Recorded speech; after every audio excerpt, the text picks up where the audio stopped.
Coming at you with another live out of the shy. Part number 4 or part number 5. The feast of the Most High Yahweh. So will you be honoring the Most High's commandment by keeping his feast of weeks? This is part number 4 of part number 5. So that means we had 3 crashes. But nevertheless, we're going to try to get it in. Once more again, I'm Brother Yagda Israel. From the 4th son of Jacob, whose name was changed to Israel, we'll be endeavoring to bring forth biblical, historical information from the Bible, from historical books and records. Name of the broadcast is Let Your Light Shine. Title of today's teaching will be this part number 4 of part number 5, my brothers. For questions or comments, we can be contacted by phone. The number is area code 331-312-4022. Once more again, for questions or comments, we can be contacted by phone. The number is area code 331-312-4022.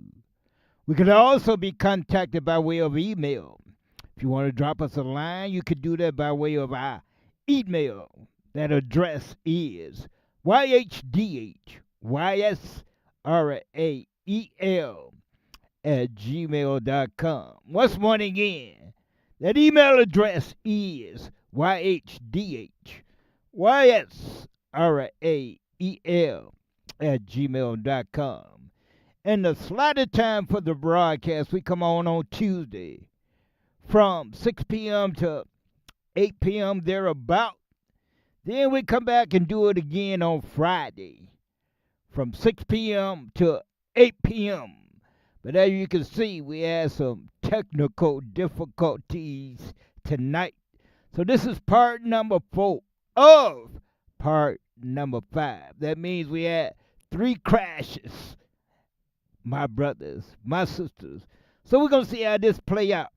We're going to get right back where we left off at, dealing with to the clip tonight titled Tulsa Race Massacre. The complete story of Black Wall Street, my brothers, my sisters. So let's get back at that.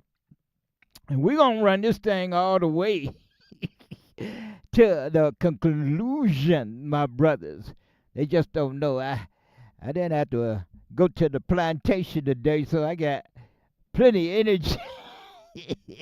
Well, I ain't going to say plenty, but I think I got enough to get it in tonight. My brothers, my sisters, my people, once more again to the 12 tribes of Israel, they're scattered to the 4 corners of the globe. Yahweh be with you, and Yahweh bless you. Shalom, shalom, Shabbat, shalom.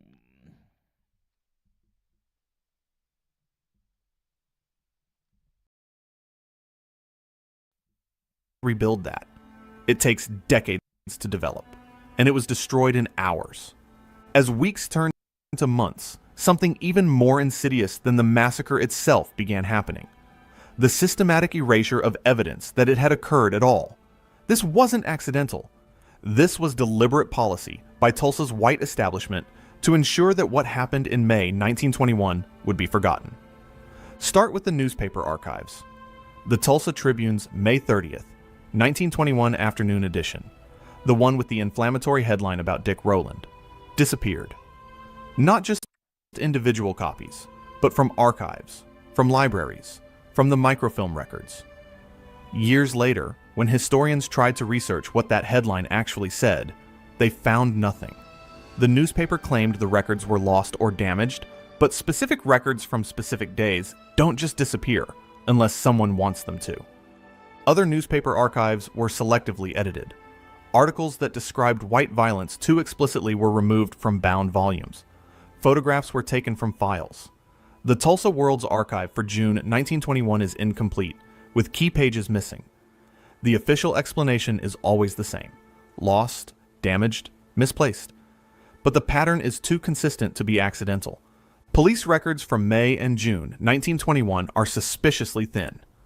Given that thousands of people were arrested, you'd expect extensive documentation. Instead, there are only fragmentary records. Arrest reports are missing. Incident reports don't exist. The detective division's files for this period are gone. Fire department records are incomplete. Strange for an event where hundreds of buildings burned. You'd expect detailed reports about the fires, their causes, their spread. Instead, there's almost nothing. Hospital records disappeared too. Multiple people were treated for gunshot wounds, burns, injuries. Where are the admission records? Where are the treatment notes? Gone. Death certificates were never issued for most victims. How can hundreds of people die and leave no official record of their deaths? Because someone made sure there were no records. Court records survived better because they were harder to destroy, but even these were selectively preserved. Records of insurance cases that Black Tulsans lost, those survived. Records of the grand jury blaming Black Tulsans, those survived. But records that might have shown white culpability? Mysteriously incomplete. Then there's the issue of the bodies. In the immediate aftermath, survivors reported seeing mass graves being dug. Multiple witnesses described trucks carrying bodies, sometimes stacked like cordwood. Some bodies were reportedly dumped in the Arkansas River, weighted down, or just thrown in to be carried away by the current. Others were buried in unmarked graves. In 1999, when the Oklahoma legislature finally authorized an investigation into the massacre, survivors testified about mass graves. They named specific locations: Oak Lawn Cemetery, New Block Park, an area near the Arkansas River. Ground-penetrating radar confirmed anomalies consistent with mass graves at several sites. But here's the thing: for 78 years, authorities denied these graves existed. They called survivor testimony unreliable. They said it was all rumor and exaggeration. Why would authorities spend decades denying what survivors insisted was true? Because admitting mass graves exist means admitting the scale of murder. The official death toll from 1921 was 36 people, 10 white, 26 black. This number is absurdly low. Everyone knew it was absurd even in 1921. But it was the official number, and authorities stuck to it for decades. If you dig up mass graves and find hundreds of bodies, you can't maintain the fiction that only 36 people died. You have to acknowledge that the death toll was far higher. And if the death toll was far higher, then this wasn't a riot with some unfortunate casualties. This was a massacre. This was mass murder. That's a truth white Tulsa didn't want to face. Photographs of the massacre exist, but they nearly didn't. Many photos were taken during the destruction. White Tulsans photographed themselves posing with guns, standing in front of burning buildings, holding looted goods. These weren't hidden snapshots. These were people proud of what they'd done, documenting it like a hunting trip. In the days after the massacre, police and National Guard troops confiscated cameras from black residents and destroyed the film. White people's photos were also confiscated in some cases, supposedly as evidence, but then the photos disappeared into police custody and were never seen again. The official reason was protecting people's privacy. The real reason was destroying evidence. A few photographs survived because people hid them. Some white Tulsans kept photos as souvenirs, and their descendants later donated them to archives. Some black survivors hid photos despite the risk. These surviving images are powerful evidence of what happened. They show the scale of destruction, the military-style organization of the attack, the casual cruelty of the perpetrators. But for decades, these photos weren't published. They weren't shown in schools. They weren't part of the historical record accessible to most people. The visual evidence of the massacre was suppressed almost as thoroughly as the written evidence. Now, why go to all this effort to erase evidence? Because Tulsa's white leadership understood that what happened was indefensible. If the full truth came out, there might be federal intervention. There might be prosecutions. There might be compensation required. there would certainly be national embarrassment. Better to cover it up. Better to destroy records, suppress photos, deny the mass graves, threaten survivors into silence. Better to create a narrative of a race riot where both sides were at fault, where the destruction was regrettable, but understandable, where the best thing to do is move on and never speak of it again. And this strategy worked. Incredibly, it worked. By the 1930s, many white Tulsans claimed not to know what happened in 1921. Oh, they knew something had happened. You can't destroy 35 blocks of a city and have people not notice. But the details became fuzzy. The official story was vague, and anyone who pressed for details was told it wasn't appropriate to discuss. Black survivors knew the truth, obviously. They'd lived it, but they were terrorized into silence. Survivors who tried to talk about the massacre received visits from police or anonymous threats. If you keep talking about this, we'll finish what we started. That's not a veiled threat. That's a promise of murder. So survivors learned to stay quiet. Some told their children what happened, but often in whispers, as stories not to be repeated outside the family. Other survivors never told their children at all, afraid that even passing on the story might bring danger. The trauma was buried, internalized, carried silently. White Tulsans maintained a gentleman's agreement never to discuss 1921. If it came up, you changed the subject. You didn't talk about it in polite company. You certainly didn't teach it in schools. Tulsa's history books made no mention of the massacre. Oklahoma's state history curriculum ignored it entirely. By the 1950s, young people growing up in Tulsa, both black and white, often didn't know it had happened. This is how history gets erased. Not all at once, but gradually. Destroy the records, suppress the photos, threaten the survivors. Don't teach it in schools. Wait for people to die. And eventually, the crime is forgotten. Except it wasn't completely forgotten. Black Tulsa remembered, even if they couldn't speak openly. The empty lots where businesses used to stand were reminders. The families who left and never returned were reminders. The trauma passed down through generations was a reminder. You don't forget something like this, even if you're not allowed to talk about it. And some people refuse to stay silent. Some survivors, particularly as they got older and felt they had less to lose, began telling their stories.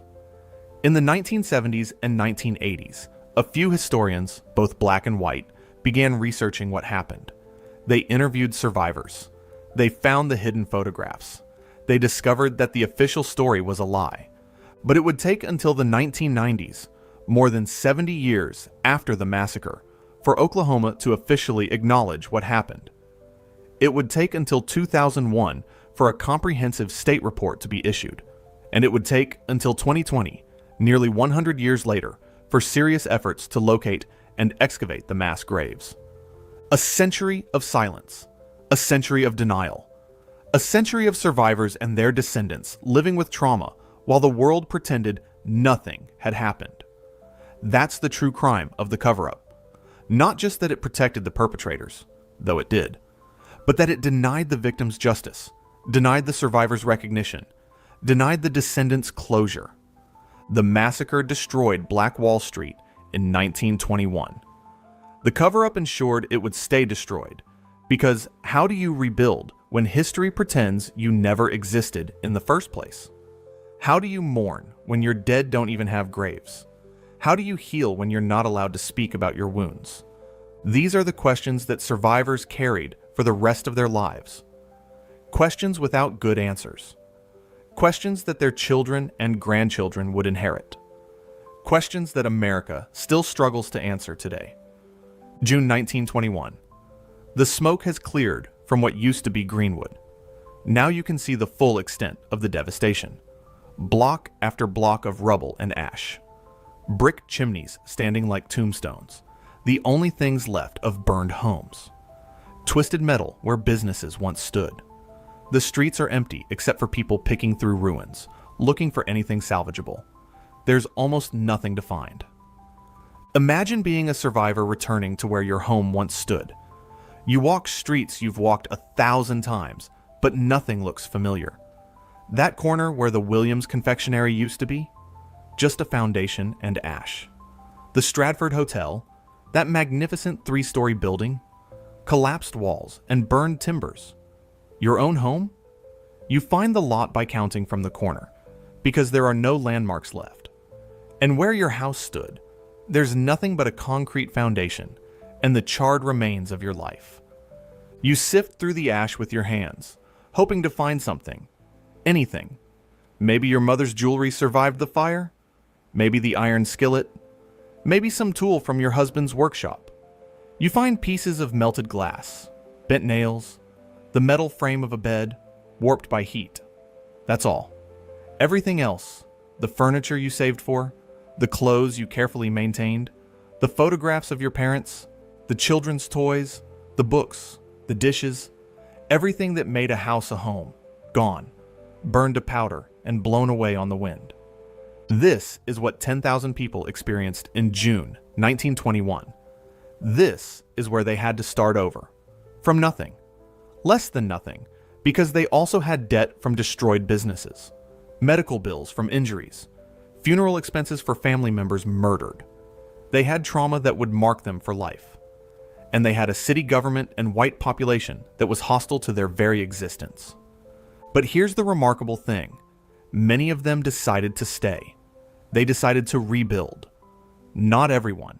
Thousands left Tulsa, joined the Great Migration North, tried to start over in Chicago, Detroit, New York, anywhere but Oklahoma. Who could blame them? Why stay in a city that tried to exterminate you? But others, maybe half the community, stayed. They'd built Greenwood once. They would build it again. The first fight was legal. Remember that fire ordinance the city passed requiring expensive fire-resistant construction? Black property owners immediately understood this was designed to force them out. If they couldn't afford to rebuild to code, white developers could buy the land cheap. This wasn't about fire safety. This was about land theft. Black attorneys, those who hadn't fled Oklahoma, filed suit. They argued the ordinance was discriminatory, that it was designed specifically to prevent black residents from rebuilding. The case went to the Oklahoma Supreme Court, and in October 1921, in one of the few legal victories black Tulsans would win, the court struck down the ordinance. The decision said the city couldn't impose requirements that effectively prevented property owners from rebuilding. This was crucial. It meant black residents could rebuild wooden structures if that's all they could afford. It meant they could start reconstructing immediately without waiting to accumulate money for brick or concrete construction. It was a small victory, but in the context of total destruction, small victories mattered. The rebuilding started immediately after the court decision. By November 1921, 6 months after the massacre, construction was visible throughout Greenwood. But what was being built wasn't the same as what was lost. The businesses that returned were smaller. The homes were more modest. The grand vision of Black Wall Street was replaced by the pragmatic reality of what people could afford, with no insurance money, no city assistance, and limited credit. The churches led the rebuilding effort, just as they'd been the backbone of the original Greenwood. Mount Zion Baptist Church, which had been completely destroyed, began rebuilding within months. The congregation held services in temporary structures while they raised money for a new building. First Baptist Church did the same. These churches weren't just places of worship. They were community centers, meeting places, symbols of resilience. Rebuilding them was about more than religion. It was about refusing to be erased. By 1922, some businesses had reopened. John and Lula Williams rebuilt the Dreamland Theater, though the new building was smaller than the original. They reopened the confectionery. They were determined that their businesses would survive, that their place in the community would continue. But the cost was enormous, not just financial, but emotional.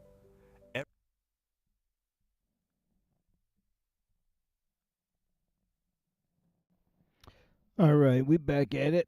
We're going to get it in one way or another, as they say. Once more again, I'm Brother Yagda Israel from the fourth son of Jacob, whose name was changed to Israel. We're going to open up in the book of Luke, 12. Verse number 12, and it reads, "For the righteous spirit shall teach you in the same hour what you ought to say."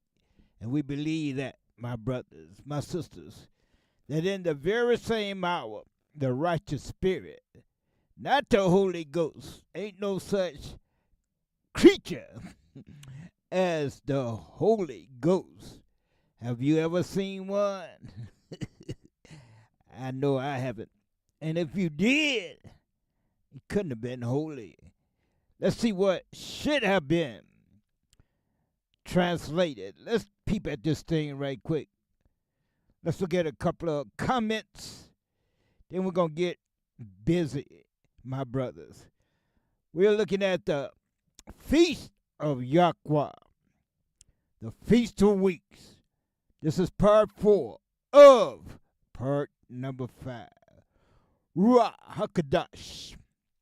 But the meaning that we should pay closest attention to is spirit. Because did you know that Ruach HaKodesh, which appears already in the Old Testament, is the Shemitic Hebrew word for the righteous spirit. So when they translated the word, the Shemitic Hebrew word Ruach HaKodesh should have been translated as the Holy Spirit, not the Holy Ghost. Let's see how it should have been translated. We're going to go to the book of Wisdom of Solomon, chapter 9.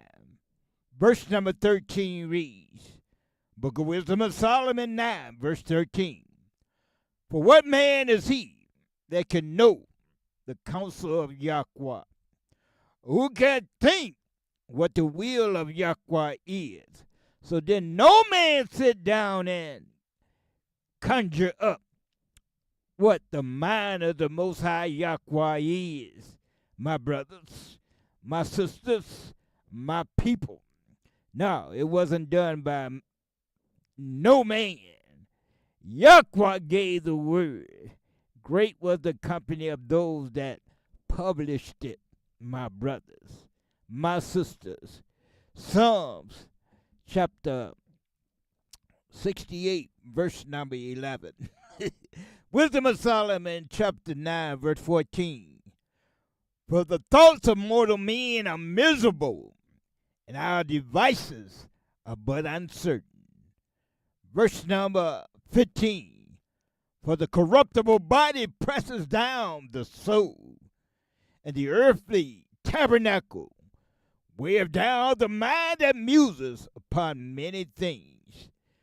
We're going to run to the book of Proverbs. Right there, I want to grab me some Proverbs about this mind that muses on many things. Gonna run to the book of Proverbs. Been a minute, so let me see if I can. It'll pop into my brain, my brothers. I want to look at Proverbs, I believe chapter 19, if I'm not mistaken. Book of Proverbs, chapter 19. Want to look at that statement about the mind, our minds, right? We muse on, we think on it, some of anything, right, my brothers, my sisters. 1 minute you up, next minute you down. Our mind is like a snowball rolling down the hill. You know what I mean. But I want to look at this statement about the mind, it muses on many things. And I think what I'm looking for is in Proverbs chapter 19, verse number 20. Proverbs chapter 19, and we want to peep at verse number 20. We're going to get it in tonight. My brothers, my sisters, I didn't have to go to the plantation today, so I think I got enough energy to run it on in. We're going to look at Proverbs chapter 19, verse number 20. And it reads, "Hear counsel and receive instructions, that thou mayest be wise in thy latter end." Verse number 21. "There are many devices in a man's mind, Nevertheless, the counsel of Yahweh, that shall stand. So my brothers, my sisters, my people, it's a whole lot of things be running through our mind. But what's going to last is the word of Yahweh. Let me see if I can pull out a second witness in the book of, I want to say St. John chapter 2. I mean, not St. John, but 1 John chapter 2. Let me see if I can pull out about verse number 15. St. John chapter, 1 John chapter 2, verse 15. Let's see if I'm on point. See if I can hit the nail on the head. Second witness, 1 John 2, verse 15. Love not the world, neither the things that are in the world. If any man and woman love the world, the love of Yahweh the Father is not in them. Verse 16.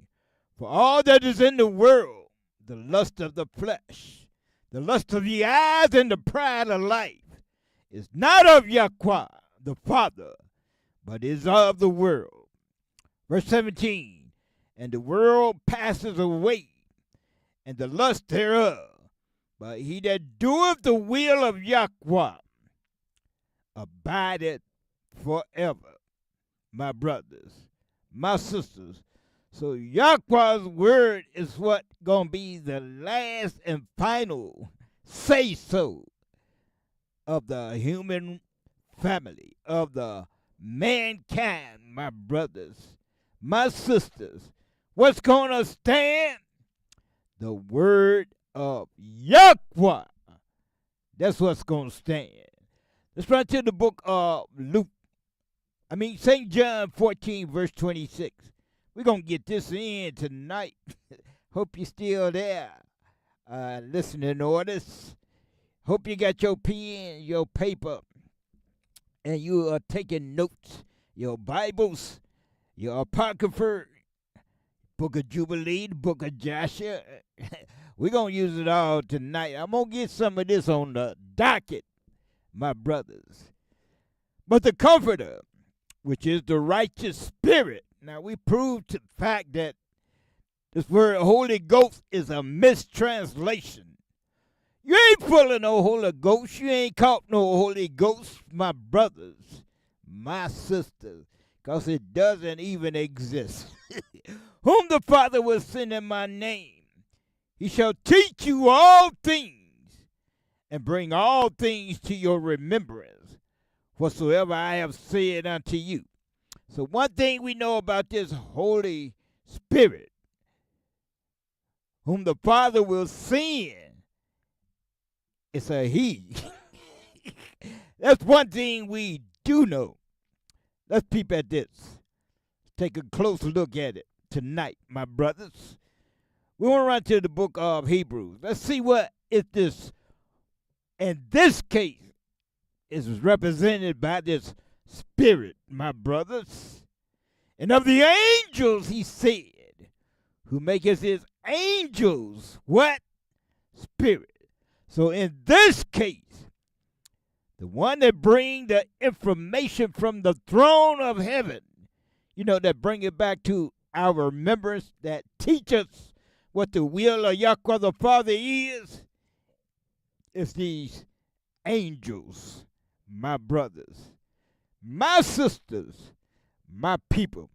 Now, when they pop up on the scene, who particular are they looking for? Verse number 14. Are they not all minister spirits sent forth to minister for them who shall be heirs of salvation? So they are sent forth to minister, to teach and bring to remembrance the counsel, the will of the Most High Yahweh. But they only deal with the heirs of salvation. Let's peep at that terminology. Who would be the heirs of salvation? We're going to go to the beginning of this thing. Genesis 15. Gonna get right down to it, verse number 4. How do you become an heir? And who are you an heir of, my brothers, my sisters? Genesis 15, verse 4. And behold, the word of Yahweh came unto him, saying, This shall not be thine heir. Now this is Abraham, dealing with Abraham. But he that shall come forth out of thine own bowels shall be your heirs. So what do he mean by coming forth out of your own bowels? Let's peep at this thing. We want to run to the book of Wisdom of Solomon. We want to peep at the Apocrypha, online KJV Apocrypha.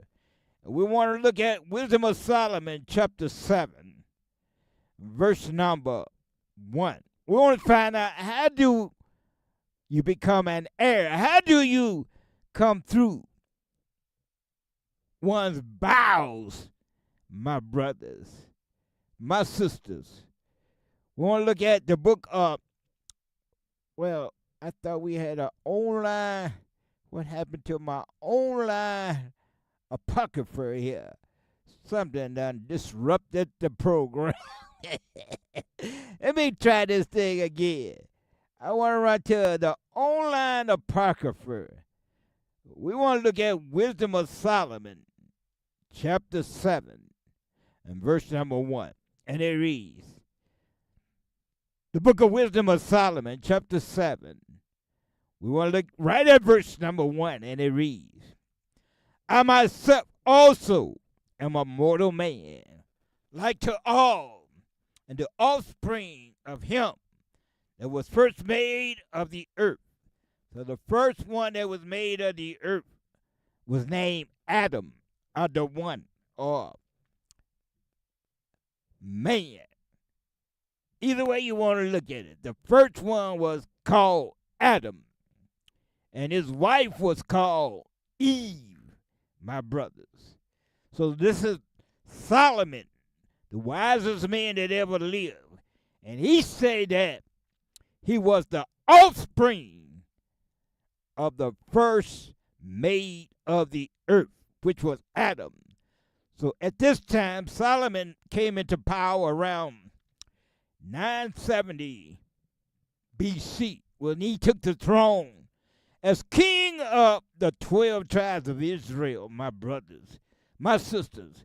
And he said that he could trace himself all the way back to Adam. How about you? How far you can get back? My brothers, my sisters, my people. Verse number 2.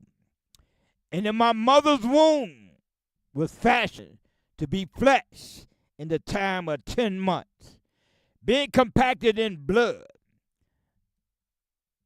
So how it means to come forth out of your own bowels of the seed of man, and the pleasure that came with sleep, my brothers. So that is how you become an heir, by coming through a particular bloodline.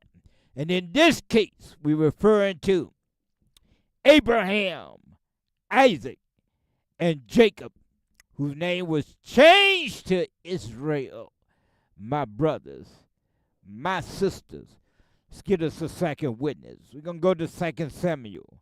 We're going to get a second witness. How do one become an heir? How do you become part of a particular bloodline? We're going to go to 2 Samuel chapter 7, verse number 12. Book of 2 Samuel 7, verse 12. And it reads, when thy days be fulfilled. Now this is Yahweh through the mouth of the prophet Nathan, I believe. Let me go peep and make sure we on point. Verse number 1. Who is this seer that was sent to David, right? Let's peep at verse number 1. And it came to pass when the king sat in his house. Now this is referring to King David. And Yahweh had given him rest round about from all his enemies. Verse 2. that the king said unto Nathan, the seer, see, now I dwell in a house of cedar, but the ark of Yahweh dwelleth within curtains. Verse 3, and Nathan said to the king, go, do all that is in thy mind, for Yahweh is with thee. Verse number 4, and it came to pass that night that the word of Yahweh came unto Nathan, saying, verse number 5, go tell David, go tell my servant David, thus saith Yahweh, shalt thou build me a house, temple, for me to dwell in? Verse 6, whereas I have not dwelt in any temple, house, since the time that I brought up the children of Israel out of Egypt, Mizraim, even to this day, but I have walked in a tent and in a tabernacle. Verse 7, in all the places wherein I have walked with all the family of Israel, spake I a word with any of the tribes of Israel, whom I commanded to feed my people, Israel. So it ain't no doubt about who his people is, my brothers. My sister, his people, is the 12 tribes of Israel. Verse number 12. Let's get right down to it. And when thy days be fulfilled, and thou shalt sleep with thy father, I will set up thy seed after thee, which shall proceed out of thy own bowels, and I will establish his kingdom. So this thing is talking about a particular bloodline. Those are the heirs. And according to the apostle, well, according to the writer of Hebrews, let me put it that way, the book of the Israelites, the heirs are those that is in line for salvation. But there's some things you got to do. One thing we found out from Jump Street is that you got to have the 4 letters, the name of the Most High, in your forehead in order to be saved, my brothers, my sisters. The Apostle Peter said, there was no other name given among men whereby we must be saved. In the book of Acts, chapter 4, verse number 12. Let's peep at this thing. We're going to run to the book of Daniel, chapter 9. We want to peep at verse number 20. Daniel, chapter 9, verse 20 reads, book of Daniel, chapter 9, verse number 20. While I was speaking and praying, confessing my sins and the sins of my people, Israel, and presenting my supplication before Yahweh, my Yahweh, for the righteous nation of my Yahweh, the righteous government, the righteous nation. Verse 21. Yea, while I was speaking in prayer, even the man Gabriel, whom I had seen in the vision at the beginning, being caused to fly swiftly, touched me about the time of the evening oblation. Verse 22. He informed me. So when the righteous minister spirit, when the righteous angels show up, they bring some information. They don't make you holler and shout and do the jerk, my brothers, my sisters. They bring some information and talk with me and said, oh, Daniel, I am now come forth to give thee skill and understanding. So you have skill and understanding in what? The word of Yahweh. Now let's peep at this thing. We're going to grab a few more and then we're going to jump into some of this Feast of Weeks, my brothers. But I want to look at the book of Isaiah chapter, let me see, Isaiah chapter 28 and verse number 10. Isaiah 28, verse number 10. How do we deal with Yahweh's word? Do we read a couple of verses and dance and shout for about 30, 40 minutes? How do we handle his word according as it is written? The book of Isaiah 28, verse 10. For precept must, there go that word again, be upon precept.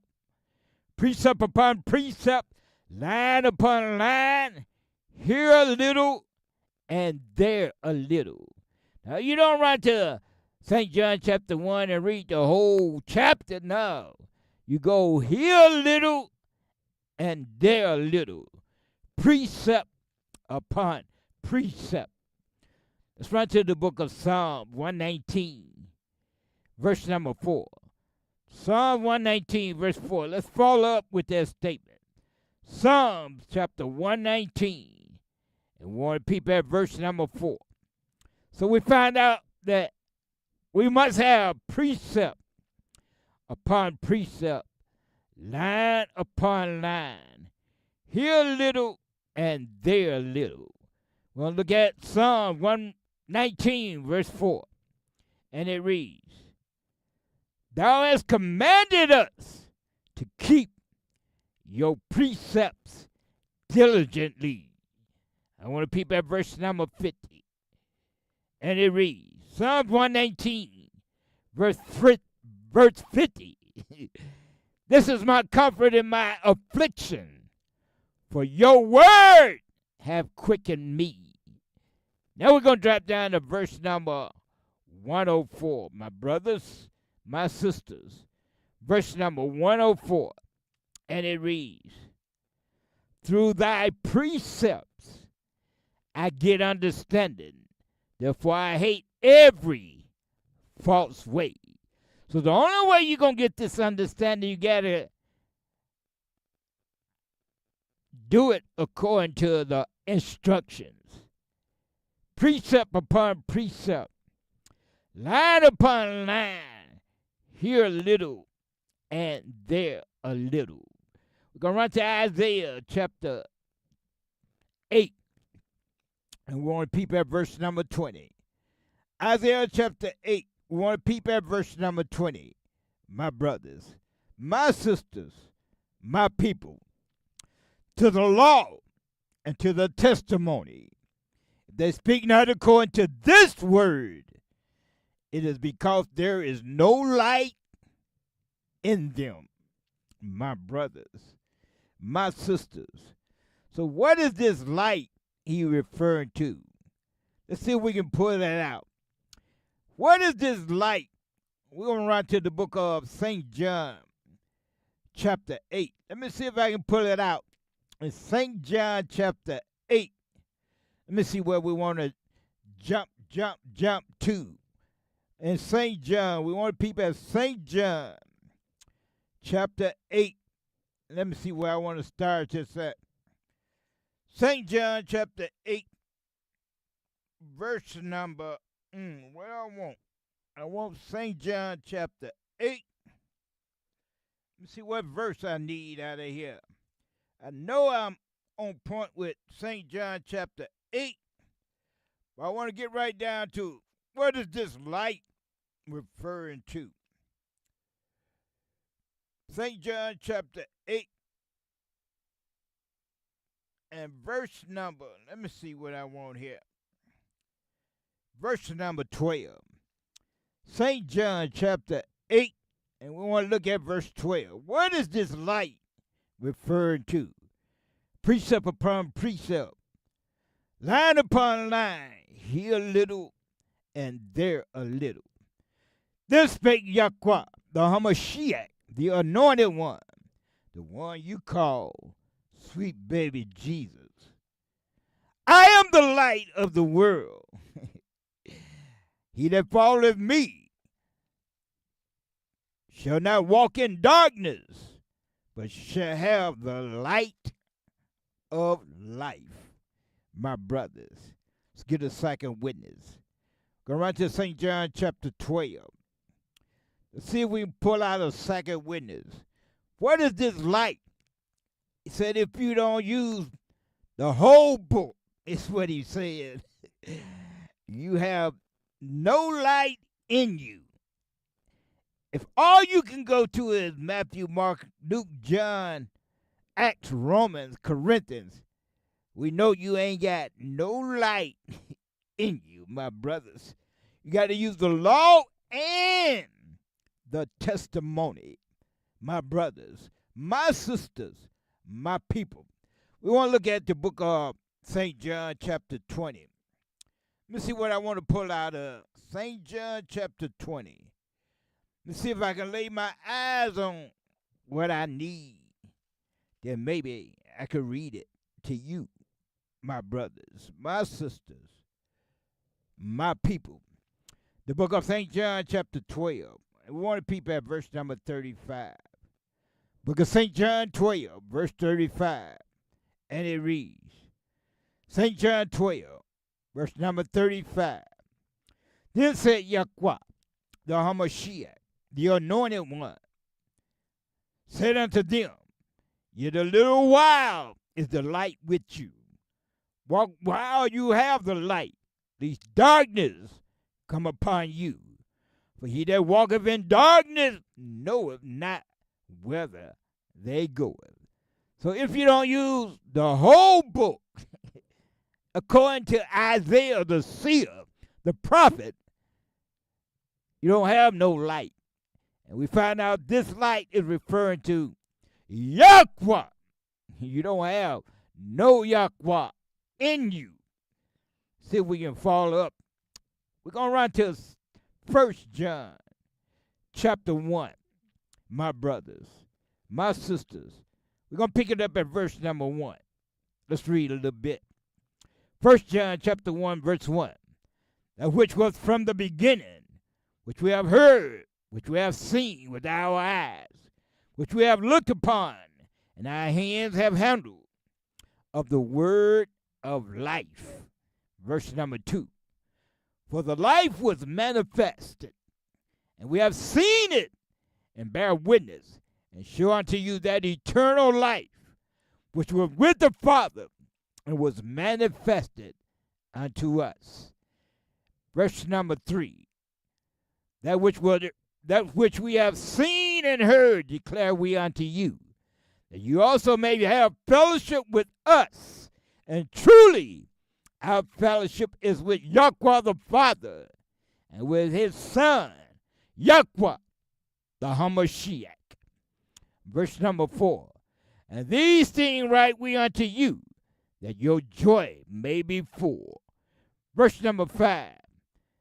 This then is the message which we have heard of him, and declare unto you, that Yahweh is light, and in him is no darkness at all. So if you're not using the whole book, you don't have no Yahweh. The Most High is not with you, my brothers, my sisters, my people. Now we're going to run to, since we so close, we're going to run to 1 John chapter 2. And let's see what else you got to be doing, to have the Most High with you. 1 John 2, verse 1. My little children, these things write I unto you, that you sin not. And if any man sin, we have an advocate with the Father, Yahweh the Hamashiach, the righteous. So sin is the breaking of his laws, my brothers. That's what biblical definition of sin is. When we transgress, break his statute laws and his commandments. Verse 2. And he is the propitiation for our sins. Now John is an Israelite, the beloved, even from the bloodline of Israel. He is the propitiation for our sins, and not for ours only, but also for the sins of the whole world of Israel. Verse 3. And hereby we do know that we know him if we keep his commandments. And we're going to peep at his commandments for a minute or two. But first we want to run to Deuteronomy chapter 10. We want to peep at verse number 12. Deuteronomy chapter 10. We want to peep at verse 12. And it reads, And now Israel, what does Yahweh, your Yahweh require of thee, but to fear Yahweh, your Yahweh, to walk in all his ways, and to love him, and to serve Yahweh, your Yahweh, with all your mind and with all your strength, my brothers, my sisters. Verse 13, to keep the commandments of Yahweh, his statutes, which I command thee this day for your good. Verse 14, behold, the heavens and the heaven of heavens is Yahweh's, the earth also with all that therein is. Only Yahweh had a delight in your fathers, Abraham, Isaac, and Israel, to love them. He chose their seed. Remember, we said the seed is a seed of man, from the blood of man, a certain bloodline coming through Abraham, Isaac, and Israel. Even you above all people, as it is this day, my brothers, my sisters. So let's see if we can deal with what is his statutes, laws, and commandments. We'll run to the book of Exodus chapter 34, verse number 1, and it reads, Exodus 34, verse 1. And Yahweh said unto Moses, Hew thee 2 tables of stone, like unto the first, and I will write upon these tables the words that were in the first tables, which thou breakest. So Yahweh said he would write. Let's see if we can get a second witness. We'll run to 2 Kings chapter 17, verse 34. 2 Kings 17. We want to peep at verse 34. Because you know they always talking about, well, we don't have to keep Moses' law. Like Moses, we read that. Can't no man think of what the will of Yahweh is. Moses received this from the Most High Yahweh. He received the statute, laws, and commandments. 2 Kings 17, verse 34. Unto this day they do after the former manner. They fear not Yahweh, neither do they after their statutes, or after their ordinance, or after the law and commandments, which Yahweh commanded the children of Jacob, whom he named Israel. Verse number 35. With whom Yahweh had made a covenant. So what's part of the covenant? His statutes, his laws, and his commandments are the agreement, my brothers. And charge them, saying, You shall not fear other false deities, nor bow yourself to them, nor serve them, nor sacrifice to them. Verse 36. But Yahweh who brought you up out of the land of Egypt, Mizraim, with great power and a stretched out arm, him shall you fear, and him shall you worship, and to him shall you do sacrifice. Verse 37. And the statutes, and the ordinances, and the law, and the commandments, which he wrote for you, you shall observe to do. How long? Forevermore. And you shall not fear other false deities, my brothers, my sisters. When you are celebrating December 25th, you are paying homage to false deities. When you are celebrating so-called New Year's. You're paying reverence to false deities. When you are celebrating Easter, you are paying homage to a false deity, my brothers, my sisters, my people.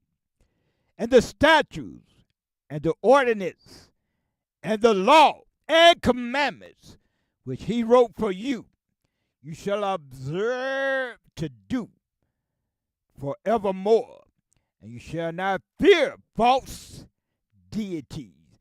So who wrote these? Who gave the instructions? The Most High Yahweh. And we're going to run back to that Exodus 34. And we're going to pick it up at verse number 5. Exodus 34, verse 5. And it reads, Book of Exodus 34, verse 5. And Yahweh descended in the cloud and stood with him there and proclaimed the name of Yahweh. Verse number 10. And it reads, Here a little, there a little, precept upon precept, line upon line, or else there is no light. There is no Yahweh in them. Exodus 34, verse 10. And he said, Behold, I make a covenant. Covenant consists of his laws, statutes, ordinance, and his commandments. That's what associated with the covenant. Before all thy people, I will do marvels, such as have not been done in all the earth, nor in any nation. And all the peoples among whom thou art shall see the work of Yahweh. For it is a terrible thing that I will do with thee. Now we're going to drop down and see what is associated in the agreement, my brothers, my sisters. The book of Exodus 34, verse 22. And thou shalt observe the feast of weeks. Now the feast of weeks is 12 days away, my brother, of the first fruit. It's also known as the first fruit, and it's also known as the Feast of Harvest, the Feast of Ingathering at the year's end. Gonna drop down to verse 27. Verse 27, and it reads, the book of Exodus 34, verse 27. And Yahweh said unto Moses, Write thou these words, for after the tenor of these words have I made a covenant with thee and Israel. So if it's not on your calendar, my brothers, my sisters, my people, in 12 days according to my calculation, to be geared up for the feast of Yahweh, which is titled the Feast of Weeks, as we just read, the Feast of First Fruit, as well as the Feast of Harvest. Now, there is another name on this feast, but let me get to verse 28 first. And we'll go grab that other name that was placed on Yahweh's Feast of Weeks. Exodus 34, verse 28. And he was there with Yahweh 40 days and 40 nights. He did neither eat bread nor drink water. And he wrote upon the tables the words of the covenant, the Torah instructions, my brothers, my sisters. The first 5 books was credited by Moses, given by the Most High Yahweh. That's how it came to be. We're going to drop down to verse 32. The book of Exodus 34, verse 32. And it reads, And after all the children of Israel came nigh, and he gave them in commandment all that Yahweh had spoken with him. Where? At Mount Sinai, my brothers, my sisters, my people. Now we're going to go to the book of Leviticus 23. Let's see if we can get some of this in. Leviticus 23, verse number 1.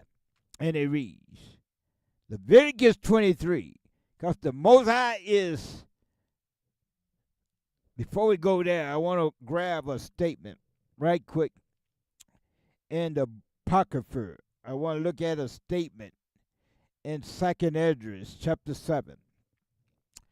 Out of the what they call the Apocrypha. We're going to go to 2nd Esdras, chapter 7. Going to pick it up around about verse number 18. I want to start just at verse number 18. 2nd Esdras 7, verse number 18. Nevertheless, the righteous shall suffer straight things and hope for wide. For they that have done wickedly have suffered the straight things, and ye shall not see the wide. Verse 19. And he said unto me, there is no judge above Yahweh, and none that have understanding above the Most High Yahweh. Verse 20. For there be many that perish in this life. Why? Because they say the laws of Yahweh is done away with, my brothers, my sisters. Because they despise the law of Yahweh that is set before them. Verse 21. For Yahweh have given straight commandments to such as came, what they should do to live, even as they came, and what they should observe to avoid punishment, my brothers, my sisters. If we're not keeping his statute, laws, and commandments, the only thing we got to look forward to is punishment, according to the word of the Most High Yahweh. Now we're going back to Leviticus 23, verse number 1. And Yahweh spake unto Moses, saying, verse 2, speak unto the children of Israel, and say unto them, concerning the feast of Yahweh, which you shall proclaim to be righteous convocations, even these are my feasts. Verse number 15. We're going to drop down to verse 15. Let's see where we at. And you shall count unto you from tomorrow, after the Sabbath, from the day that you brought the sheaf of the wave offering, 7 Sabbaths shall be complete. So let's see what he means by 7 Sabbaths. Go right to the book of Leviticus, chapter 25. Let's see what he means by 7 Sabbaths. I'm going to see if I can hit the nail on the head. Verse number 6. And it reads, and the Sabbath of the land, well, I done blew the mission. Let me try verse number 8. Let me see if that would give me what I need. Yeah, verse number 8. And thou shalt number 7 Sabbaths of years unto thee, 7 times 7 years, and the space of the 7 Sabbaths of years shall be unto thee 49 years. So we number 7 Sabbaths. That's 7 times 7 will bring us to 49 days, my brothers, my sisters. Then shalt thou cause the trumpet of Jubilee to sound on the 10th day of the 7th month. In the day of atonement shall you make the trumpet sound throughout all your land. Let's see about this. And you shall hallow the 50th year. In this case, we hallowing the 50th day. It will bring us to the feast of Yahweh, the feast of weeks. Run back to that Leviticus 23. We're going to pick it back up at verse 15. Leviticus 23, verse number 15. And it reads, book of Leviticus 23, verse 15. And it reads, Leviticus 15, verse 23. You shall count unto you from the morrow after the Sabbath, from the day that you brought the sheaf of the wave offering, 7 Sabbaths shall be complete. So we need 7 times 7. It will bring us to 49 days. Verse 16. Even unto the morrow after the 7th Sabbath shall you number 50 days, and you shall offer a new meat offering unto Yahweh.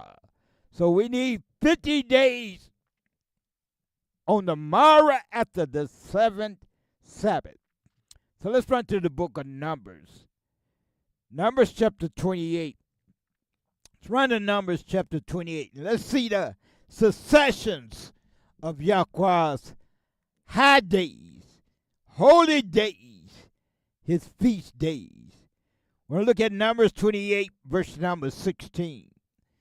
I believe I'm going to hit the nail on the head with this one. Numbers chapter 28, verse 16. We want to see how the feast of Yahweh succeeds. And in the 14th day of the first month is the Passover of Yahweh.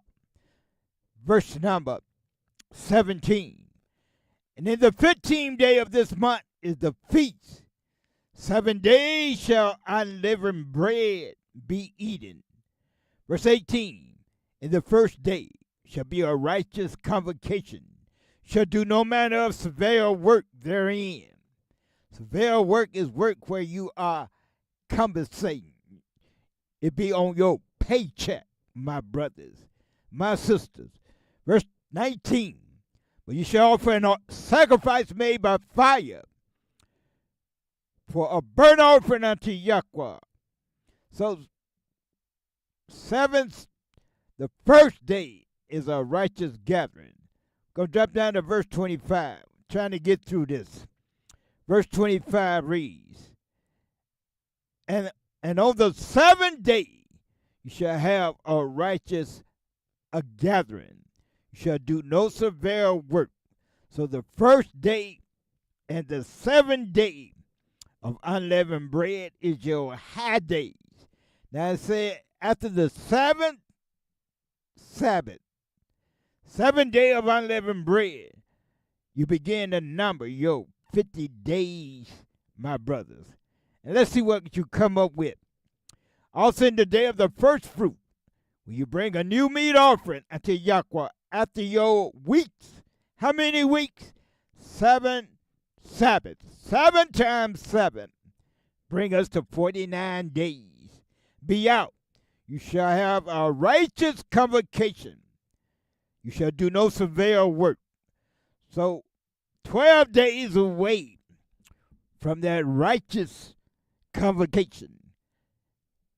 The feast of Yahweh called the Feast of Weeks. My brothers, my sisters, my people.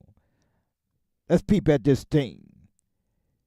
We want to run to the book of Deuteronomy, chapter 16.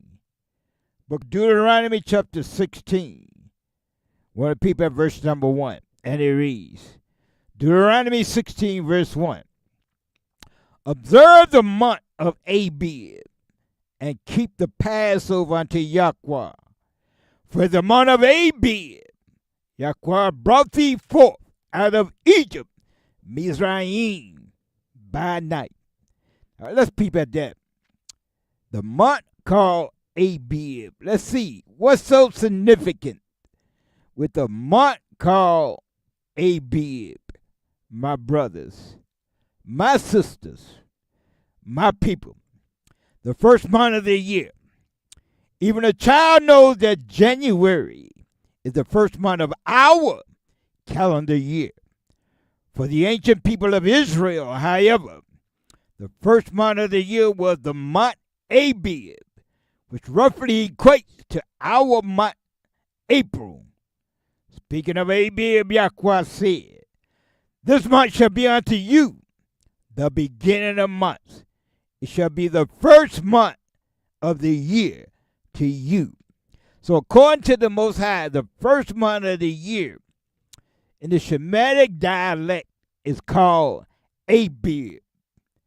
But on the Gregorian calendar, it would equate to what we know as April. April would be the first month of the year, according to the Most High Yahweh, for the 12 tribes of Israel are these instructions given to. See if we can pull out a second witness. Let's get us a second witness. The beginning of months. And it reads, when the children of Israel came out of Egypt, not only was their manner of life changed, but even the way they kept track of time. A new calendar was established by Yahweh beginning around the time of Exodus. Beginning around the time of the Exodus, so that each new year would henceforth automatically make them remember their new beginning when Yahweh led them out of bondage, slavery in Mizraim, Egypt, toward the new land of liberty. The beginning of months, the month Abib, corresponding approximately to our modern April, was to be marked especially by observance of Yahweh's Passover on the 14th day of the first month, Abib, which is equivalent to what we know as April, my brothers, my sisters. Verse number 8. We're going to look at verse number 8. 6 days thou shalt eat unleavened bread, and on the 7th day shall be a solemn assembly.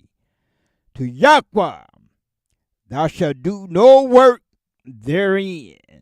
So on the 7th day of the feast of unleavened bread, we will begin to number 50 days tomorrow after the 7th Sabbath. We begin to number 50 days, my brothers, my sisters, and we're about 12 days away from that great feast of the Most High Yahweh called the Feast of Weeks. And we want to find out about what time of the season, what time of the year. If April is the first month, we want to find out, well, what month do the Feast of Weeks? Where would that fall on the calendar? And we read from the book of Jasher, my brothers, my sisters, the book of Jasher. And we want to peep at verse number 1, and it reads, the book of Jasher, chapter 1, verse 1. Chapter 81, verse 1. And the children of Israel journeyed from Ramesses to Succoth, about 600,000 men on foot, besides the little ones and their wives. Also a mixed multitude went up with them, and flocks and herds, even much cattle. And the sojourning of the children of Israel, who dwelt in the land of Egypt, in hard labor, was 210 years, approximately, my brothers, my sisters, my people. Verse 4. And at the end of 210 years, Yahweh brought forth the children of Israel from Egypt with a strong hand. Verse 5. And the children of Israel traveled from Egypt and from Goshen and from Ramesses and encamped in Succoth on the 15th day of the first month. Let me see how much more of this I want to get in. I think I want to stop that right there. So on the 15th day of the first month is when they arrived in Succoth, my brothers, my sisters, my people. Now let's see if I can pull out a map. Maybe we can get a visual about this city called Succoth, my brother. Let me see if I can run down a map of the Exodus. Let me see if I can pull out a map that will give us some insight to where this Sukkot would be located. Let me see if this is the one I need. Let me see if it's going to act right. I want people at this Sukkot, my brothers, my sisters, my people. Now it's okay. That ain't what I need. No way. Let me try it one more again. I want to look at a map of this land where they settled down at in named Sukkot. My brothers, my sisters, my people. Nah, that ain't the one I need. Let me try it one more again. Let me see if I can hit this thing on the head this time around. Where's my maps at? I want to grab me a map of this land called Sukkot. I think this is the one I need right here. No, that ain't the one either. See what that is. No, that ain't what I need. Let me try it one more time before this thing start hiccuping. Let me see which where I want this map. Think this the one. Yeah. Yeah. Oh yeah. So you see right here, I know it's kind of hard to see, but up here is Ramesses, where they departed from. Goshen, the land of Goshen. They migrated down, then back up. And right here, let me see, where is Sukkot at now? So they came down, and then they went up right here. If I don't know if you can see it. I'm going to shake it up a little bit. This is where Sukkot would be. Right in this area, right here. They made that from Ramesses Goshen the same day, the 15th day of the first month, my brothers, my sisters. Now we want to run and find out about the feast called the Feast of Weeks. We'll run to Jasher, chapter 82. We'll find out what month and what happened and what month and what happened, right? In the book of Jasher 82, verse 1. And the children of Israel proceeded from Rephidim. They encamped in the wilderness of Sinai. When? In the 3rd month. So if the first month is equivalent to April, the 3rd month will be what we know as June. You know, the month we get ready to enter into. From there, going forth from Egypt. Verse 2. At that time came Ruel, the Midianite, the father-in-law of Moses, with Zipporah his daughter and her 2 sons. For he had heard of the wonders of Yahweh, which he had done to Israel, that he had delivered them from the hand of the Egyptians. Mizraim, my brothers, my sisters, my people. Verse number 7. And all Israel heard all these commandments, and all Israel rejoiced exceedingly in the Yahweh on that day. What day was it? It was the 3rd month when Yahweh gave them his statute laws and his commandment. When he entered into a covenant with the 12 tribes of Israel. It happened in the 3rd month. Now let's see what occurs in the 3rd month, my brothers. My sisters, we're going to go to the book of Jubilee. We want to look at Jubilee, chapter 44. What occurs in the 3rd month, according to the Most High Yahweh? In the book of Jubilee, we want to look at Jubilee, chapter 44. Let me see if I can pull up some Jubilee, chapter 44.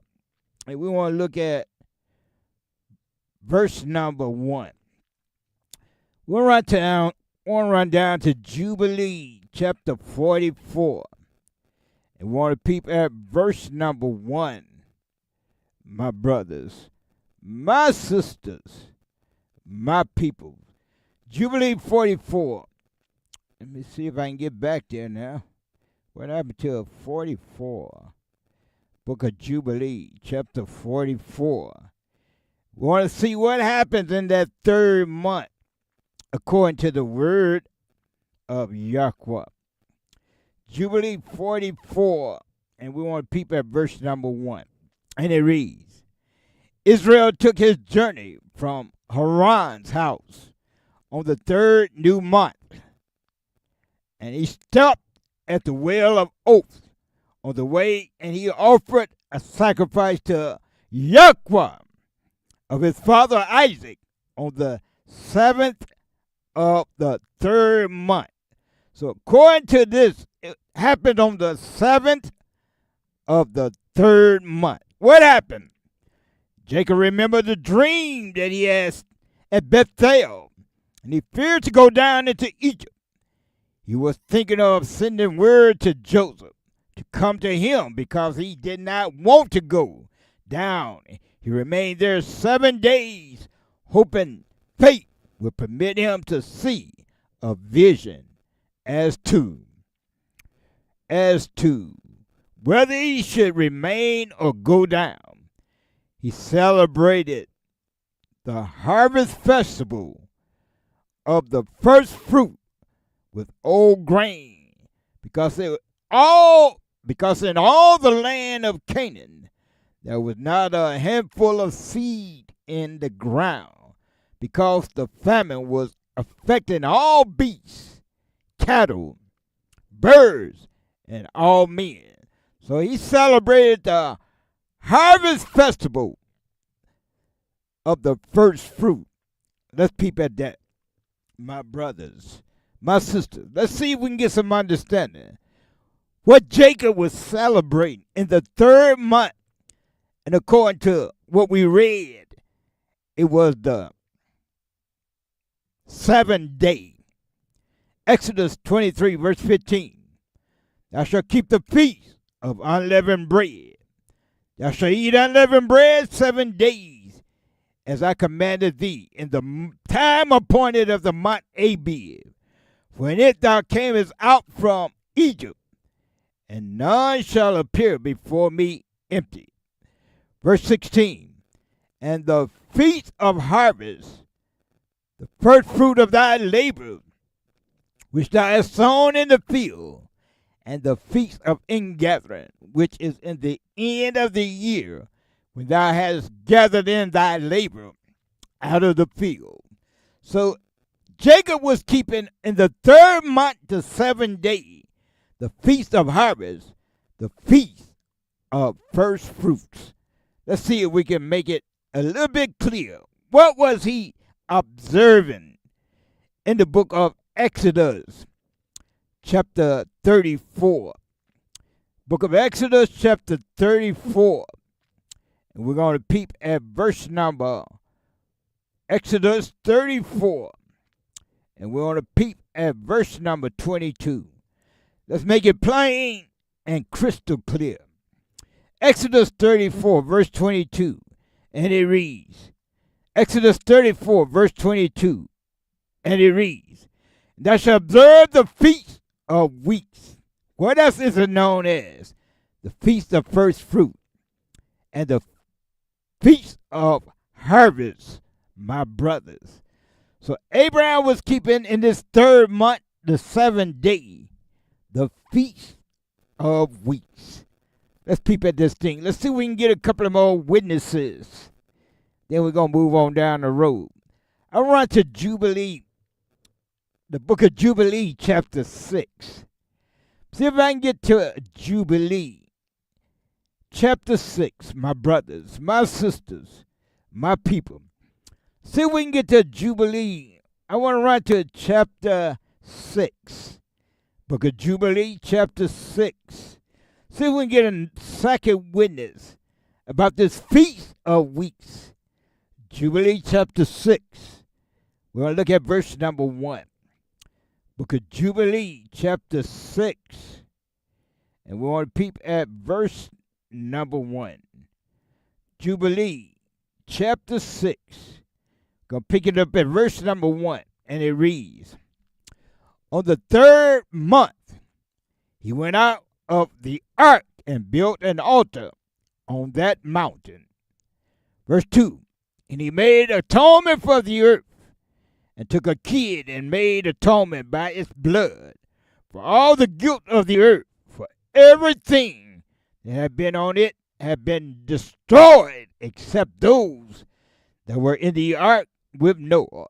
And you know, at the destruction by water, only 8 people remain alive. That's Noah, his 3 sons, and their wives, my brothers.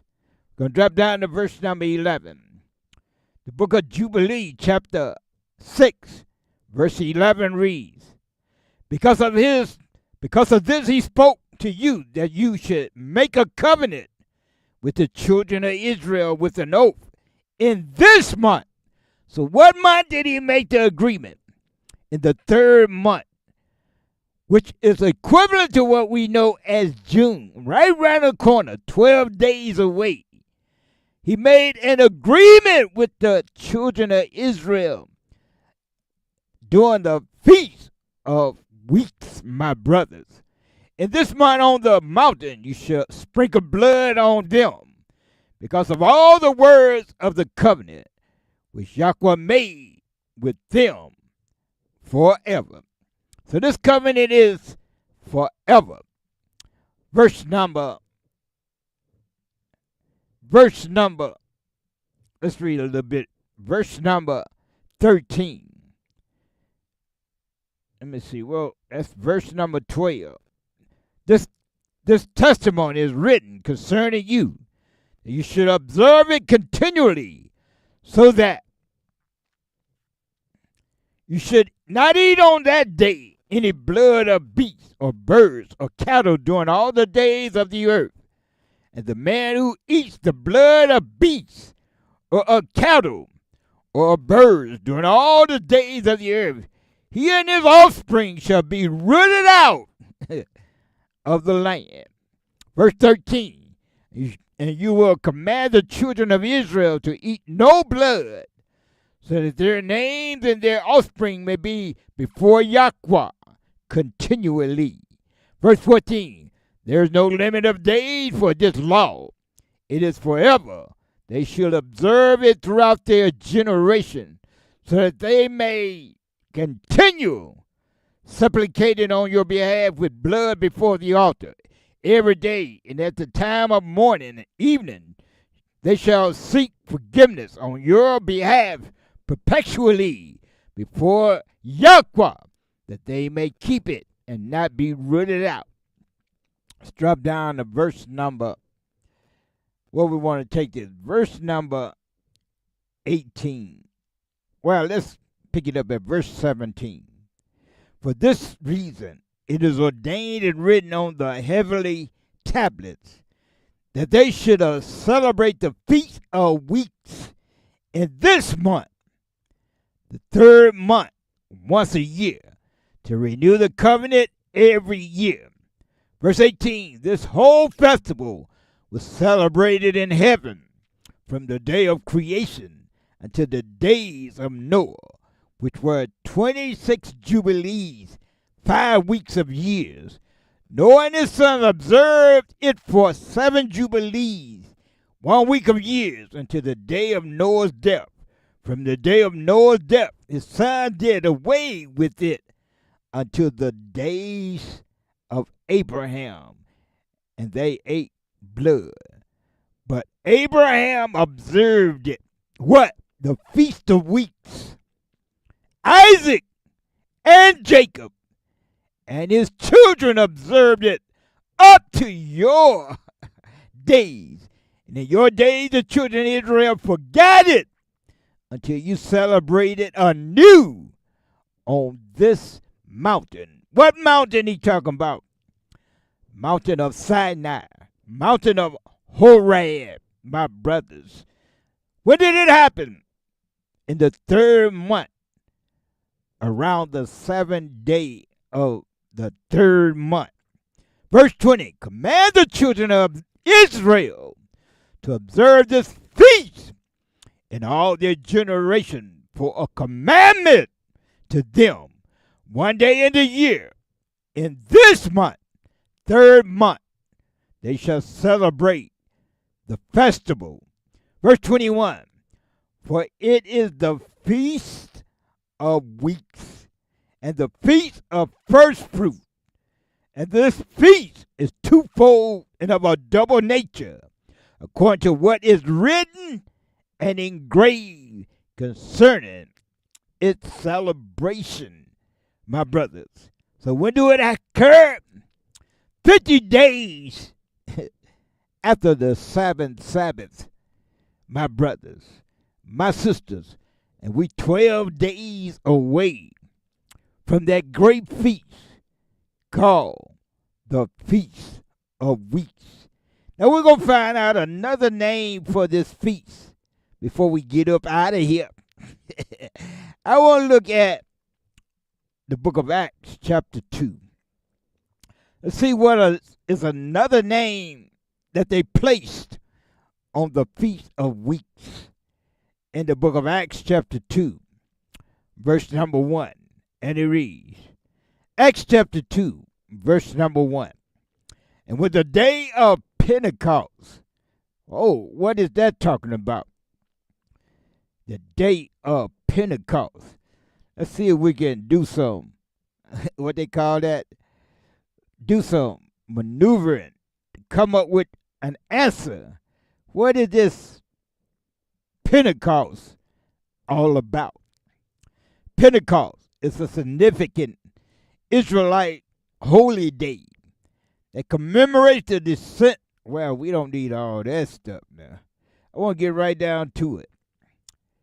It is also known as the Feast of Weeks in the Old Testament, which celebrate the end of the grain harvest and observe 50 days after Passover, Feast of Unleavened Bread. The term Pentecost comes from the Greek word meaning 50th.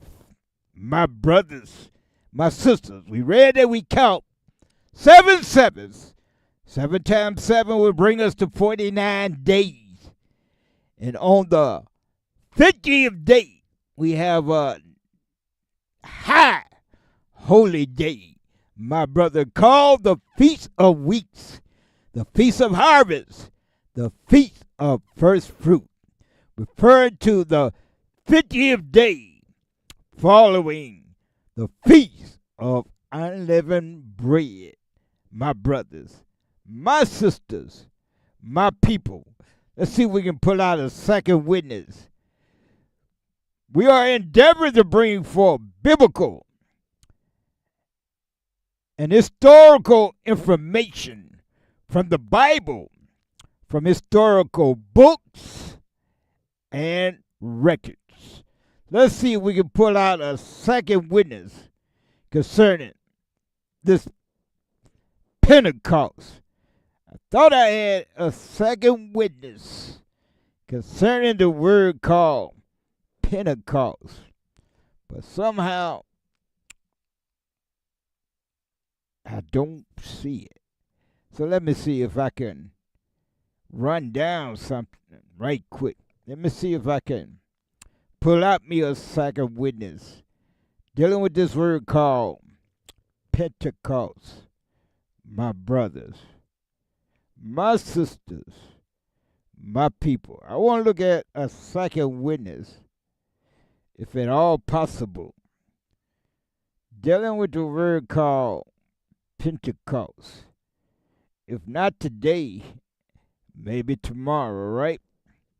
I wanted to see if I could find me a second witness about this word called Pentecost. I know I got it here somewhere, but I just can't lay my eyes on it, my brothers, my sisters, my people. Let me see. If I don't get it today, maybe I'll be able to run it down in our Shabbat class, which will be tomorrow, what they call Saturday, Shabbat day. Beginning at 2 p.m., we be right back at it. Well, it look like we're going to make it through this time, so I'm going to leave it right there.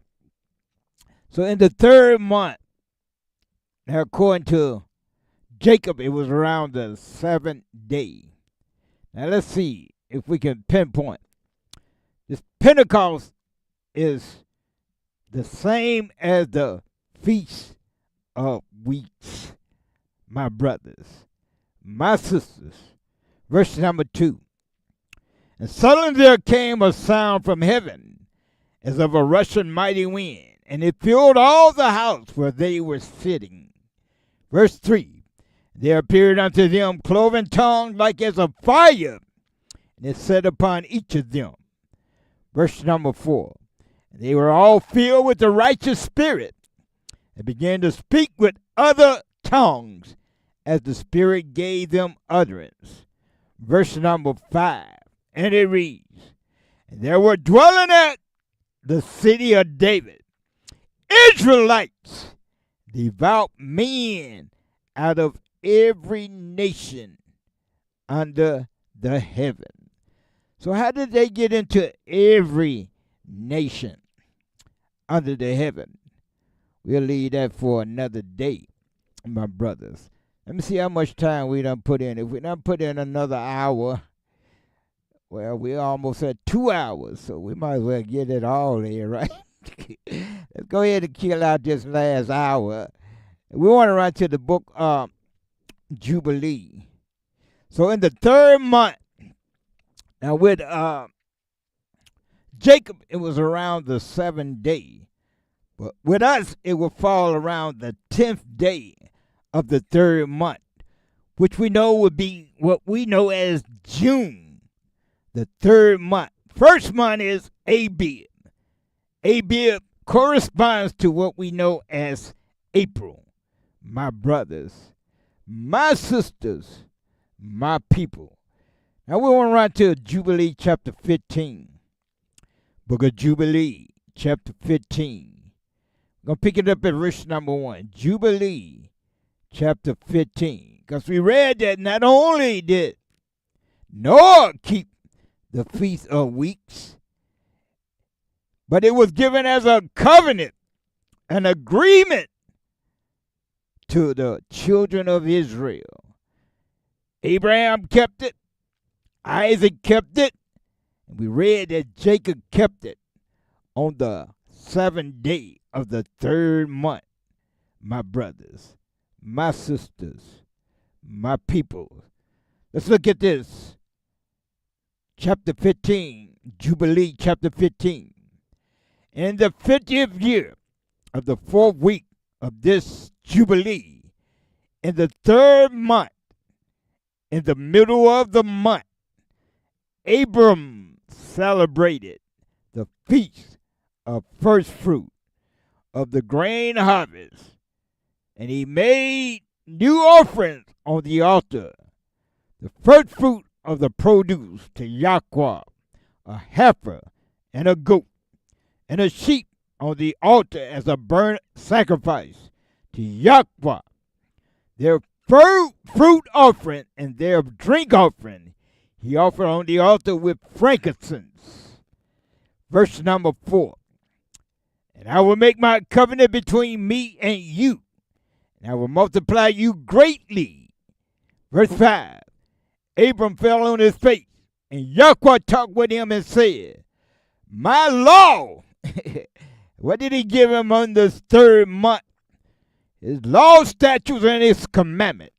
The covenant was made with Abraham, Isaac, and Israel in the third month, my brothers, my sisters, during the time of the Feast of Weeks. My law is with you, and you'll be the father of many nations. Verse 6.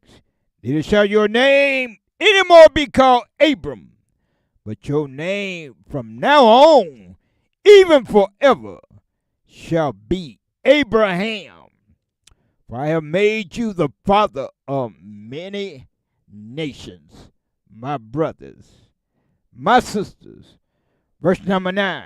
I shall establish my covenant between me and you, your offspring after you, throughout your generations, for an eternal covenant, so that I may be your Yahweh, and to your offspring after you.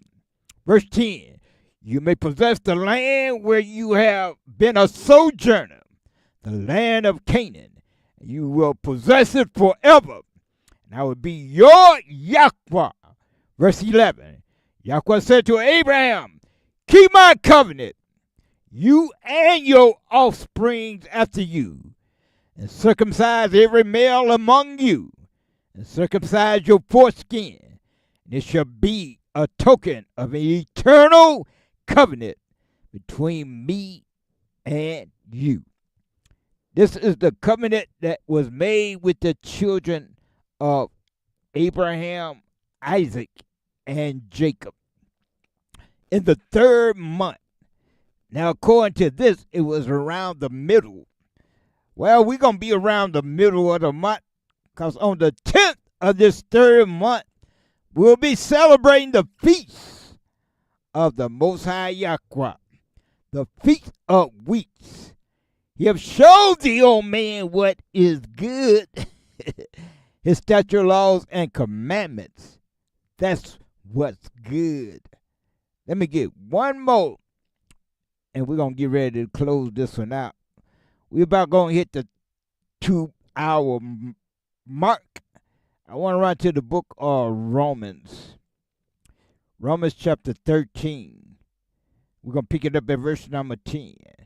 Romans chapter 13. And we want to peep at verse number, is it 8 or 10? Let me see if I can hit the nail on the head. Verse number 10. And it reads, well, I want to pick it up at verse number 8. Verse number 8, I guess I didn't hit the nail on the head. Romans 13, verse 8. Owe no man anything but to love one another. For he that loveth one another hath fulfilled the law. So in keeping of Yahweh's law, we are loving one another. That's what Yahweh's laws is. His commandment, that is the love of Yahweh. You can read that in the book of St. John 15, I believe around 15 to 16. But let's peep at this. Verse number 9. For this thou shalt not commit adultery. Now adultery is when you lay with another man's wife. And Yahweh the Son said, even if you imagine this thing in your mind, and my brothers, that's adultery. So you can't look on another man's woman and lust after her, my brothers, my sisters, my people, another man's wife. Thou shalt not murder. Thou shalt not steal. Thou shalt not bear false witness. Thou shalt not covet.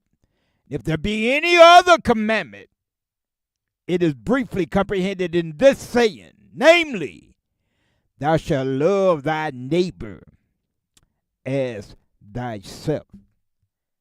And on that note, we're going to say to the 12 tribes of Israel, they're scattered to the 4 corners of the globe, Yahweh be with you, and Yahweh bless you. Shalom, shalom, Shabbat, shalom.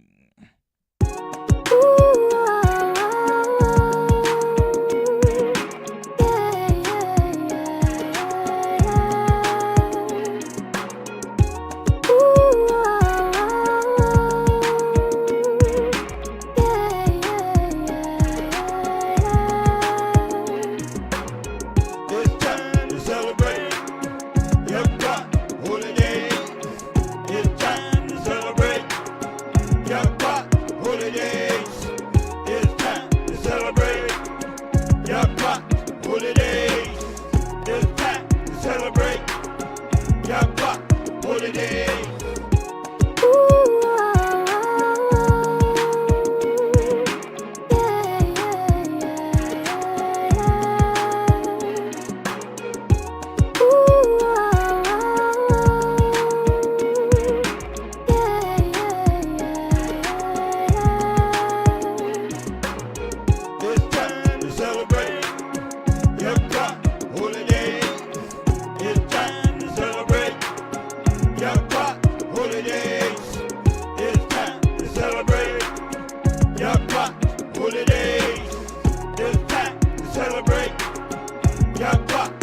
holiday. How long you gonna walk around here with your eyes closed, celebrating when I ask you why? You don't know. You say it's a family tradition. It's what you've always done. When I ask you, did you check it out? The origins, the history, or where those pagan holidays come from? You say, mm, uh, uh, mm, uh, uh.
young one got a hold on me. You know I don't do the things I used to. I've been born again. My mind's been renewed.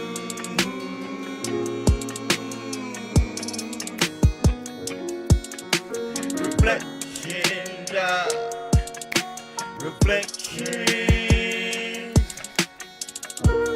Just to take a look back on the life I used to live and all the things I've been through.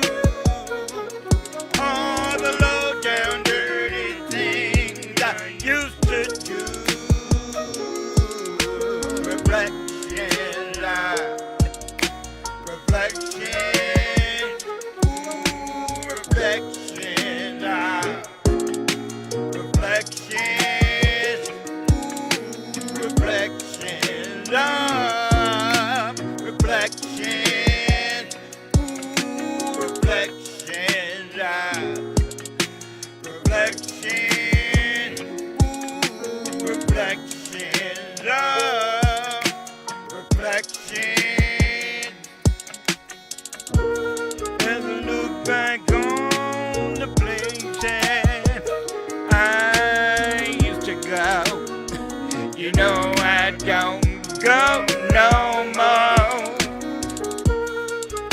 They're no longer the places I wanna be. They no longer interest me. Reflections of reflections. Ooh, reflections of reflections. Ooh, reflections of reflections. Reflections of reflections.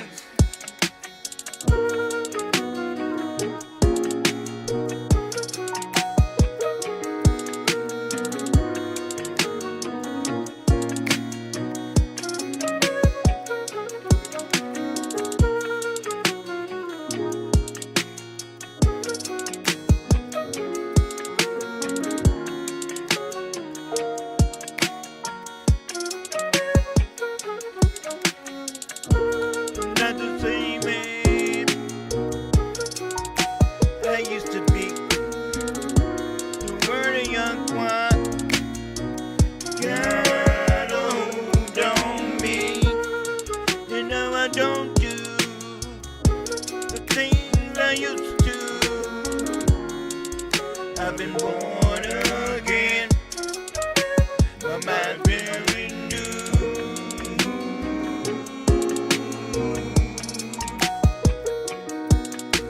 Reflections are reflections. Just to take a look back on the life I used to live and all the things I've been through. All the low down dirty things I used to do. Reflections are reflections. Ooh, reflections are reflections. Ooh, reflections are reflections. Ooh, reflections are reflections. Ooh, reflections are reflections. As I look back on the places I used to go, you know I don't go no more. They're no longer the places I wanna be. They no longer interest me. Reflections of reflections. Ooh, reflections, ooh, reflections, reflections, reflections, reflections.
Can you envision?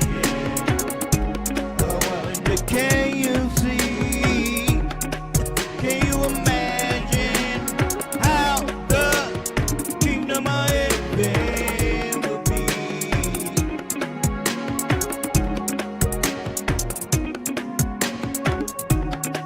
Can you envision?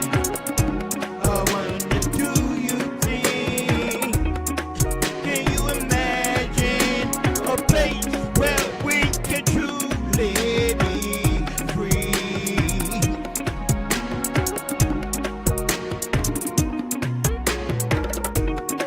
Can you envision? I wonder, can you see? Can you imagine how the kingdom of heaven will be?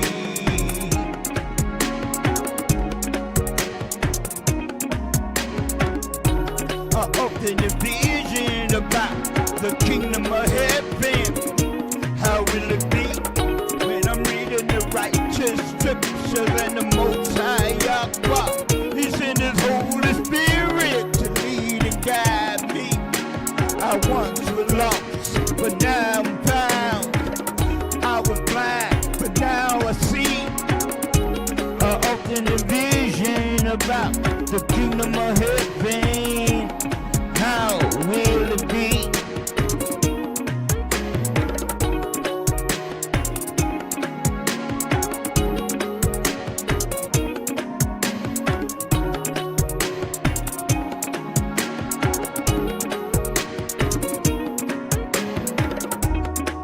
Can you envision?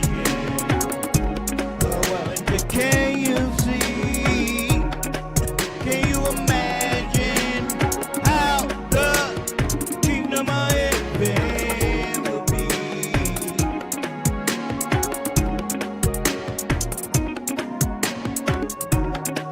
Can you envision? I wonder, do you think? Can you imagine a place where we can truly be free?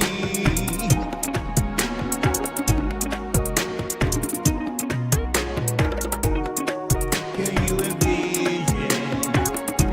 I wonder, can you see?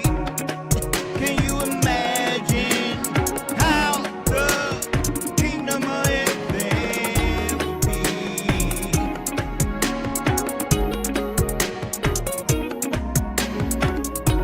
I often envision about the kingdom of heaven. How will it be? I just let my imagination run free. There will be no more Jim Crow, that's for sure. Where landed will no longer be. There will be no more strange fruit hanging from the popular tree.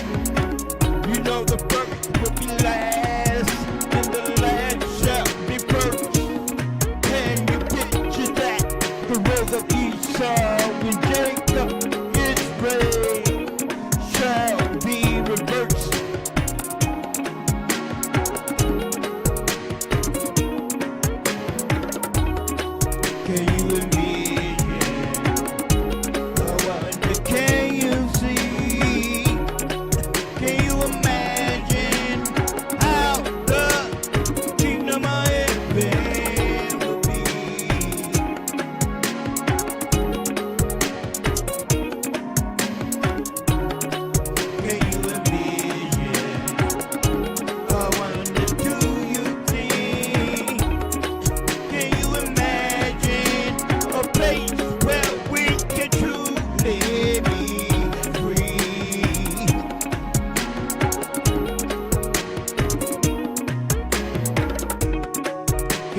of Esau, when Jacob Israel shall be reversed.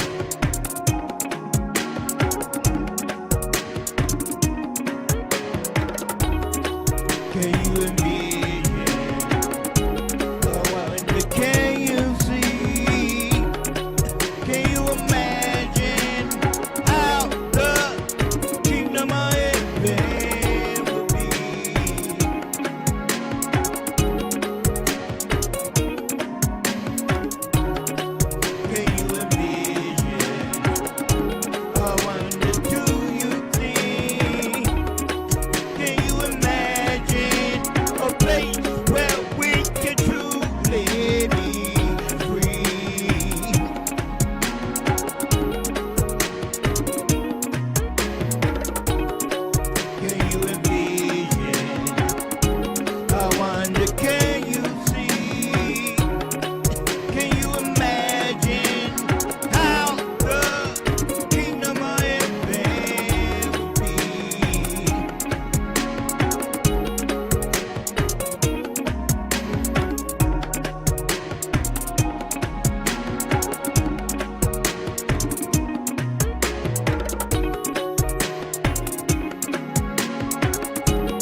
it down just like this.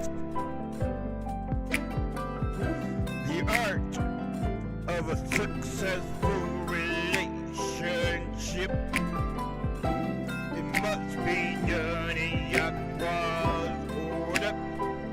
Yahweh Father, Yahweh the Son, man and woman. That's the way a successful relationship is done.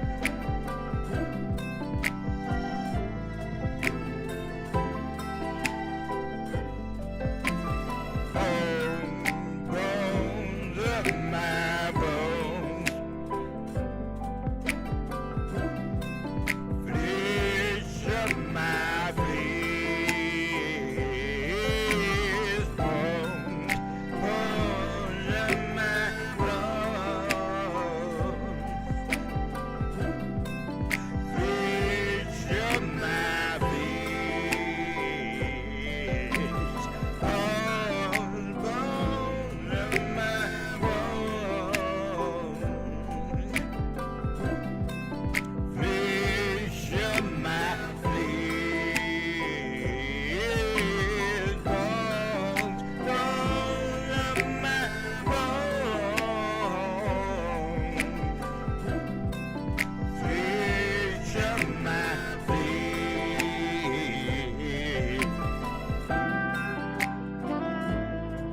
what I'm thinking about. Kingdom of heaven, heaven, heaven, heaven is what I'm dreaming about. Kingdom of heaven. I read that the streets are paved with gold, and that there's 12 gates to the city with names written down. It seems so real. Well, the dream made me feel what I've seen. No, 12 gates of the city was the names of the children of Israel. Heaven, heaven, heaven is what I'm talking about. Kingdom of heaven, heaven, heaven, heaven, heaven is what I'm thinking about. Kingdom of heaven, heaven, heaven, heaven is what I'm dreaming about. Kingdom of heaven. I'm not talking about no pie up in the sky. I'm not talking about the sweet by and by. Let me tell you what the kingdom of heaven will be. Rulership for you, rulership for me. And for what all is worth, kingdom will be right here on earth. Heaven, heaven, heaven is what I'm talking about. Kingdom of heaven, heaven, heaven, heaven, heaven is what I'm thinking about. Kingdom of heaven, heaven, heaven, heaven is what I'm dreaming about.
Tune in